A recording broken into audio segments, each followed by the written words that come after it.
በባህር ውስጥ የተጣለ አንድ መረብን ይነግረናል። እንግሊዝኛው በጣም በተሻለ ሁኔታ ገልጸዋል። ኢትስ ኮልድ ድራግኔት ብሎ ይናገረዋል።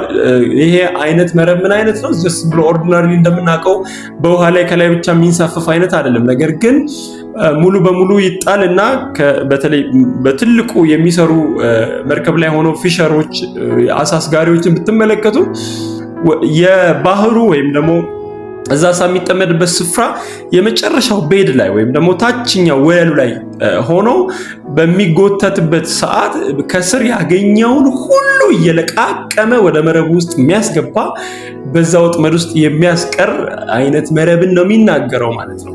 በዚህ ምሳሌ መሰረት ጌታ ኢየሱስ እየነገረን ያለው አክቹዋሊ ኢንተርፕሪቴሽን የሚመስል ነገር መጨረሻ ላይ ያለው። ስለዚህ በዚህ መሰረት ባህሩ ይሄ ዓለም ነው። ከዛ በኋላ ደግሞ የተጣለው መረብ የእግዚአብሔር መንግስት ናት። በዚህ ዓለም ውስጥ የተገለጠችዋ የተዘራችዋ የእግዚአብሔር መንግስት ናት።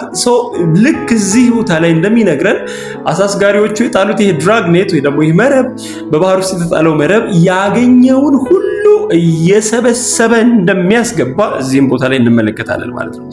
እንዲህ ይላል፣ ወደ ባህር የተጣለች ከሁሉም አይነት የሰበሰበች መረብን ትመስላለች በሞላች ጊዜ። ይህን በጣም እንድትይዙልኝ እፈልጋለሁ። ከዛ በኋላ ይሄ መረብ ያገኘውን በሙሉ ያስገባል።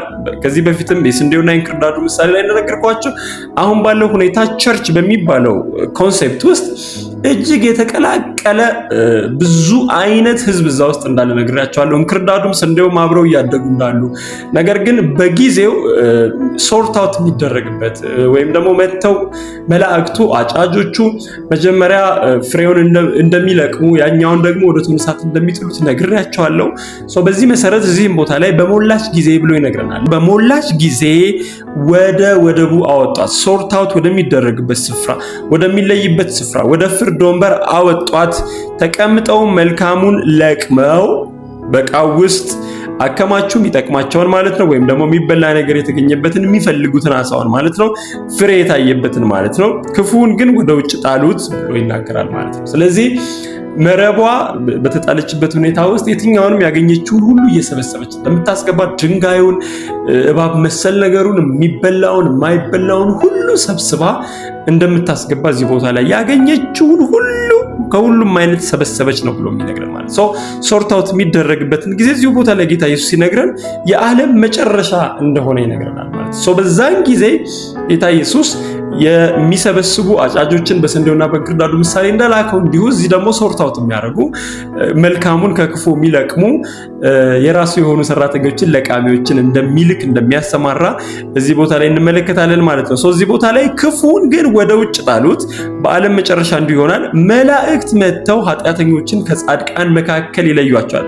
በደንብ ስሙኝ። እዚህ ቦታ ላይ ኃጢአተኞቹን ከጻድቃን መካከል ይለዩቸዋል። ይሄንን እያለ ያለው ከባህሩ ውስጥ አይደለም።